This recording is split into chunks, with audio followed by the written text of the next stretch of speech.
با توجه به اینکه به مناسبت 27 اردیبهشت ماه روز ملی روابط عمومی در سال 1404 دوستان به این جنبندی رسیدن که پویشی تحت عنوان روابط عمومی در متن مدیریت است نه در حاشیه. من از تمامی اساتید، مدیران، کارشناسان، علاقه‌مندان، دانشجویان حوزه روابط عمومی درخواست دارم که به این پویش که دارای معنای عمیقی هست که به نوعی میشه گفت یکی از موضوعات ساختاری روابط عمومی در بر میگیره بپیوندن، چرا که روابط عمومی اگر در متن مدیریت باشه میتونه به صورت حرفه‌ای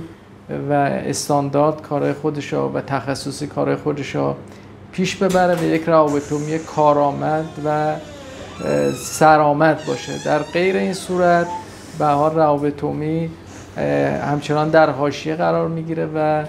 خیلی به حساب نمیاد. بر اساس حالا بررسی ها و تحقیقاتی هم که شده، یکی از مشکلات و موانع روابط عمومی ها در طی این در واقع 30-40 سال اخیر یکی از موضوعات ساختاریشون این بوده که جایگاه روابط عمومی در سازمان ها در اون جایگاه و موقعیت مناسب سازمانی قرار نداشته و این باعث این شده که خیلی از وظایفشون ها نتونستن به خوبی انجام بدن. به نظر میرسه که با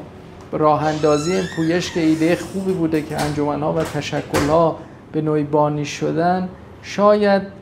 بشود کمک کرد به اینکه روابط عمومی در جایگاه شایسته و بایسته خودش که همون در متن جایگاه در واقع مدیریتی ارتباطی بین سازمان و مخاطب هست قرار بگیره و بتونه وظایف و مسئولیت‌های حرفه‌ای خودش را به نحو مطلوب و موثری انجام بده. من از همه علاقه‌مندان این حوزه این درخواست دارم و امیدوارم که منشأ